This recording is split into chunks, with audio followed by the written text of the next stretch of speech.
Millions robbed in Stockholm, a true heist story. You won't believe what unfolded on September 23, 2009, when a stolen Bell 206 Jet Ranger descended onto the frosted rooftop of a G4S cash depot in suburban Stockholm. Under the cover of pre-dawn darkness, a shadowy crew that had spent weeks mapping guard shifts, forging flight plans, and planting caltrops transformed routine security into powerless spectators. As tiny charges blew through reinforced steel and the digital ghost in a service closet froze every camera feed, dozens of counting hall employees lay helpless while sacks of crisp kronor vanished into the rotor's roar. Long before the first light of dawn on September 23, 2009, a plan of almost unimaginable ambition began to take shape in the restless minds of a small circle of criminals. They chose as their prize a G4S cash service depot in Västberga, just south of Stockholm, a fortress of reinforced concrete and cutting-edge security. Beneath its unassuming facade lay millions of kronor in freshly printed banknotes, waiting to be collected by armored vans each night. To reach that trove, they would need to transcend every conventional boundary of heistcraft, to write a new chapter in criminal audacity. Every moment of planning was imbued with the knowledge that failure would mean prison or worse, and yet the promise of a haul so vast it could vanish from the world forever proved irresistible. At the heart of the scheme stood Goran Bojovic, a figure as enigmatic as he was ruthless. Intelligence later revealed that he had connections reaching back to Serbia's notorious Red Berets, veterans of Balkan conflicts who understood violence and subterfuge better than most. In late August, nearly a month before the operation, Serbian police quietly warned Stockholm's embassy in Belgrade that a group linked to Bojovic was plotting a major robbery in Sweden.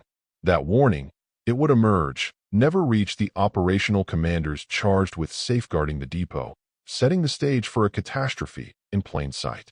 Bojovic's first task was to assemble specialists whose reputations, if whispered in the right circles, inspired both dread and respect. There was the pilot, Alexander Eriksson, a skilled aviator who had once trained at the Roslagens Helicopter Academy in Norrtälje but had since fallen into the wrong crowd.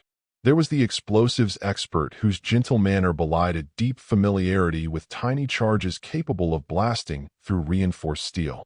There was the hacker, a digital ghost who promised to blind every camera and mute every alarm at the exact moment they arrived.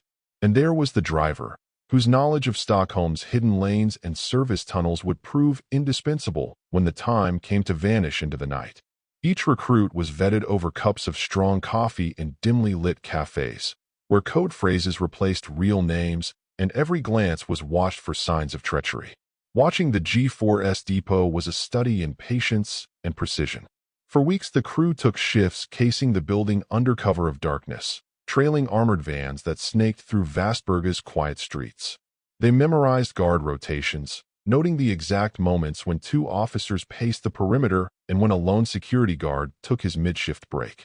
They mapped the corridors and stairwells via stolen blueprints, marking the location of motion sensors and reinforced skylights, and they recorded the delivery schedule of cash in and cash out. They observed how the glass pyramid roof over the counting hall allowed sunlight to flood the space by day, but left it eerily shadowed at dawn, a feature they would exploit to conceal their approach.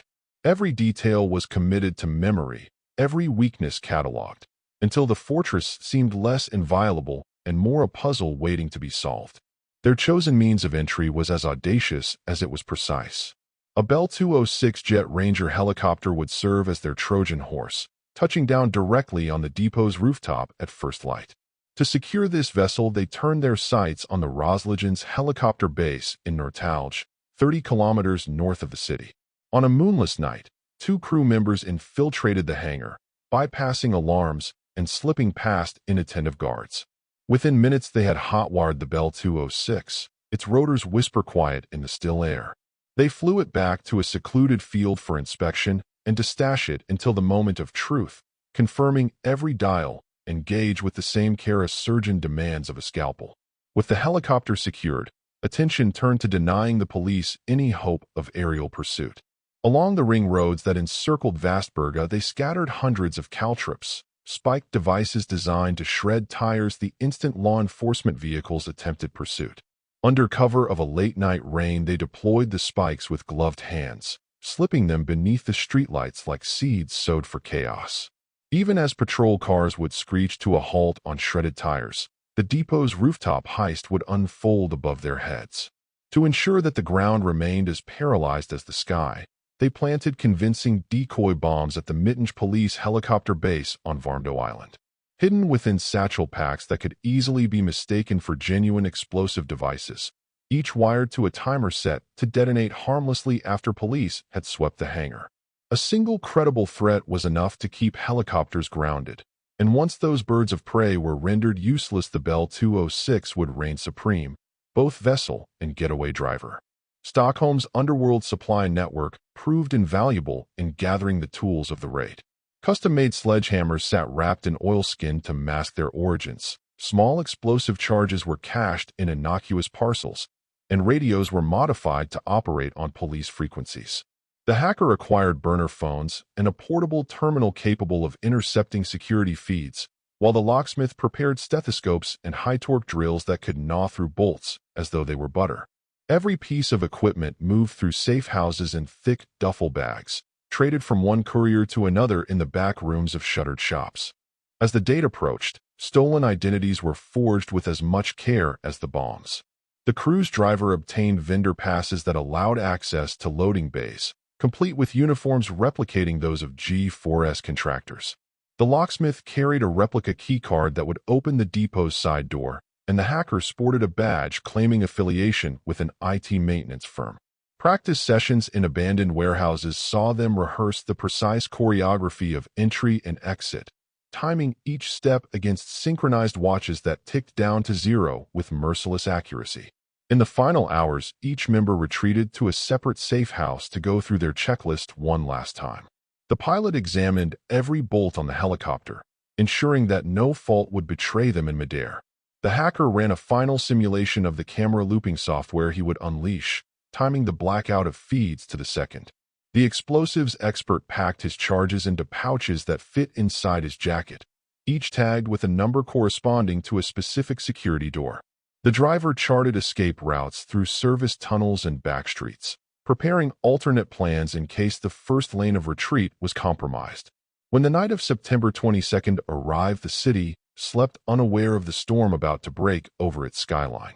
In lonely warehouses and quiet backstreets, every breath felt heavier, tinged with the adrenaline of anticipation. As the clock hands inched toward 5:15, each operative donned his uniform piece by piece, sliding on gloves that would leave no prints and checking mirrors for any sign of tails. Bags of tools rested at their feet in the unmarked van, and in the hush before chaos they shared a single, silent look, an unspoken vow that nothing would hold them back. Then they moved out, ghosts slipping between shadows, bound for a rooftop that had never known the weight of their ambition. In those final moments before the raid, every calculation pointed to success. Every risk seemed contained. Yet in the undercurrent of certainty lay the seed of doubt, a question that would haunt Stockholm for years to come. Had they truly accounted for every variable, or was there still an unseen flaw waiting to bring their empire of smoke and mirrors tumbling down? In the black prelude of dawn on September 23, 2009, a stolen Bell 206 jet Ranger rested on the frosted grass of a secluded clearing north of Stockholm. Within its cramped cabin, the pilot ran through a pre-flight checklist by the dim glow of a handheld lamp, his breath clouding in the chill air. Across his lap lay a stack of forged flight plans and burner phones ticking with battery life. As the rotor blades engaged, there was a soft thrum that swelled into a deep roar, shaking loose strands of frost from nearby pines. Moments later, the helicopter lifted into the sky, vanishing into the night above fields and service roads until it became nothing more than a distant pulse of light moving toward its target. Beneath the hoarse drone of the departing chopper, the G4S cash depot in Vastberga slumbered behind layers of concrete and barbed wire, its reinforced glass pyramid roof glinting under faint streetlights. At precisely 05:15 CET, the stolen aircraft hovered above that glass refuge, its landing skids carving shallow grooves in the rooftop's thin layer of gravel. The wind-whipped rotors sent shards of gravel and dust tumbling in a restless spiral, masking the helicopter's approach to onlookers below. Within seconds, a door at the rear swung open on silent hinges, and four masked figures emerged, crouching low to minimize their profile against the pale urban horizon. Clad in black flight suits and carrying heavy sledgehammers in one hand and assault rifles in the other, the team split into two pairs. One pair balanced atop the rooftop, while the other secured the helicopter's engine to prevent any premature disturbance. The lead operative struck the first blow against the pyramid's tempered glass, the impact sounding like a muted thunderclap. Thin cracks spidered outward, catching the weak dawn light before shards poured into the interior like frozen raindrops. At the same time, the explosives expert placed tiny, pre-timed charges against the reinforced steel door leading down to the counting hall. In a series of 3 muffled pops that shook the ceiling beams, the heavy security door blew inward, offering the entry the crew needed without a single shot fired. Inside the counting hall, pale overhead lights illuminated dozens of G4S employees hunched over tables strewn with fresh banknotes. The hum of currency counters and the click of counting machines ceased as heads snapped up, eyes widening in horror. Without hesitation, a henchman trained his submachine gun on the nearest group and barked orders to lie face down on the floor. The metallic clatter of firearms striking floor grates echoed in tandem with the creak of leather-laden bags unfolding. As staff scrambled, the crew moved with mechanical precision, scooping fistfuls of crisp bills into ballistic nylon sacks rigged with internal pockets to maximize volume. The weight of each bag grew heavy, but the promise of millions in Swedish kronor urged the robbers onward. Behind a thick steel counter, the hacker crouched beside a jumble of wiring and coaxial feeds, fingers dancing across a compact keyboard. With each keystroke, camera loops locked into place, replaying a 10-second loop of empty corridors sliced together from earlier reconnaissance. Motion sensors blinked harmlessly as alarms lay silent under the hacker's virtual thumb. A low-frequency hum of servers accompanied the rhythmic blinking of LEDs while the hacker monitored multiple feeds on a small, battered monitor. Every so often he reloaded a feed to ensure the illusion held, knowing that a single glitch would spell disaster for the entire operation. 20 minutes into the breach, the rooftop team relayed through encrypted radios that the bags were full and the path to the helicopter was clear. As they barreled through the fractured glass ceiling, beams of pale gold from the rising sun flitted across broken shards, painting the debris field in surreal beauty. Outside, the pilot revved the engine to life, the machinery's guttural roar a promise of escape. The final pair of robbers heaved the last loaded sack through the open door and scrambled aboard just as the first police cruisers converged on the building's perimeter. At 0525 CT, squad cars screeched to a halt below, tires hissing as they met caltrop spikes scattered across the access roads. Officers leaped from their vehicles only to find their cars rendered immobile by shredded tires. Attempts to call in for aerial support were met with a startling revelation. Decoy bombs, planted hours earlier at the Mittenj police helicopter base, had immobilized rotorcraft for a major security sweep. The police commander, wary of risking public safety around unexploded devices, ordered ground units to hold their position rather than advance under threat of armed robbery in progress. Back on the roof, the pilot throttled the collective upward, the Jet Ranger lifting with an uncanny grace that belied the weight of its illicit cargo. Gravel and exploded plaster rained across the rooftop as the helicopter ascended, its blades carving a vortex of wind that rattled nearby windows. The robbers, piled into the cabin, clutched their sacks and weapons as the city shrunk beneath them in a mosaic of streetlights and rooftops. The faint scent of burning plastic wafted through the cabin from the overheated exhaust, mingling with the acrid tang of adrenaline and sweat. Within 20 minutes, the helicopter was touching down in a secluded woodland clearing near Skavleton, Arninge, some 20 kilometers north of Stockholm. The robbers spilled out into the forest undergrowth, dumping empty cases and uniforms into a pre-dug pit. As dawn broke, they dispersed in pairs along different escape routes, vanishing like ghosts among the pine trees and winding service roads. In the hush of the forest, the last muffled roar of the helicopter's engine faded into silence, leaving behind only shattered glass and the whisper of a crime destined for legend.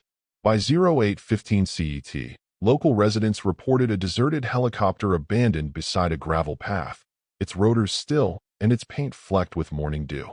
Police forensic teams combed the site for fingerprints and traces of explosive residue, finding only faint smudges of sweat and the imprint of boot treads in the soft earth. The G4S depot's shattered glass pyramid and cratered concrete roof would be sealed off for days, a silent testament to a heist that redefined the meaning of precision and audacity. And as the sun rose fully over Stockholm, the city awoke to the staggering news that €500,000 in cash had evaporated from beneath its nose in less than 20 minutes, a feat that would echo through criminal history for decades to come. In the hours after the rooftop raid faded into the forest floor, Stockholm's quiet suburbs erupted with sirens and flashing lights. By mid-morning the day after the heist, squads of uniformed officers and plainclothes detectives had cordoned off the G4S depot, its shattered glass pyramid sealed behind barricades of yellow tape. Forensic teams in white overalls crawled over every splintered shard and melted fragment of concrete, photographing and bagging evidence. Even as local news crews gathered at the perimeter, microphones held aloft like torches in a cathedral of crime. The city's police chief stood beneath a siege of cameras to announce an all-points bulletin for a stolen Bell 206 Jet Ranger, warning that any attempt to flee by air would meet with force. Witness statements trickled in from shaken employees who remembered masked figures and the crack of small explosions, each recollection adding another brushstroke to the portrait of an operation so flawlessly executed it resembled a movie set. Over the next week, the heart of the investigation beat inside a windowless room at police headquarters, where hundreds of hours of CCTV footage were replayed and chopped into frames for scrutiny. Every grainy image of a delivery van arriving the night before, every fleeting glimpse of a dark sedan speeding away from service tunnels, was cataloged and cross-referenced against license plate readers. Veteran detectives interviewed informants from the city's underworld, bluffing and bargaining for the smallest scrap of whisper or rumor. Toll road records revealed a single helicopter descent logged on a private pad north of the city, and mobile phone pings traced burner devices moving in unison along the escape corridor. A handful of shard-like clues, a smudge of paint matching the helicopter's registration, a fingerprint on a discarded tool, were amplified into leads that grew legs of hope for a breakthrough. By the 30th day, the hunt had yielded results. In a coordinated dawn sweep across 2 countries, Swedish and foreign authorities moved in on 6 suspects. Some surrendered quietly in rented apartments, their faces pale behind balaclavas, while others vanished into the night for months, only to be captured on distant islands or border crossings. Among those arrested was the pilot, who looked every inch the professional behind thick goggles and a leather flight jacket. In Stockholm's central courthouse, the accused shuffled through security scanners, their wrists encircled by cold steel as court officers called out names. Trial proceedings opened with the roar of prosecutorial narratives, each witness, an ex-G4S manager, a former informant from Belgrade, stepping forward to testify how the plot had been months in the making. Defense lawyers countered with questions about intelligence failures, pointing to ignored tips from Serbian authorities that might have stopped the raid before rotors ever turned. The courtroom drama gripped the nation for weeks. Sensational headlines detailed hidden bank accounts, alleged payoffs to law enforcement insiders, and shadowy meetings in back-alley cafes. Sentences ranged from 1 year for peripheral accomplices to 8 years for the mastermind and his closest lieutenants. Several suspects walked free on technicalities, their acquittals stoking outrage that a crime of such cinematic scale could escape full justice. In the years that followed, the Väsberga heist slipped into Swedish legend. Nearly all of the stolen kronor disappeared into offshore havens or vanished in vaults no one has ever found. Conspiracy theories flourished, whispers of secret stashes hidden beneath Baltic bedrock, rumors of a lone survivor who cashed out and vanished with more than personal freedom. Security protocols at every cash depot were overhauled, motion sensors upgraded, and helicopter landing zones reinforced with blast barriers. Insurance premiums soared as banks reconsidered the very notion of rooftop deliveries. Yet perhaps the most enduring legacy is the question that still hangs over Stockholm's skyline, decades later. When steel met sky in a burst of explosives and rotors carved through dawn mist, who truly pulled the strings? And where did all that money ultimately land? The answer remains locked away in the silent vaults of memory and rumor, a final open loop that ensures the world will never forget the day the sky itself turned criminal.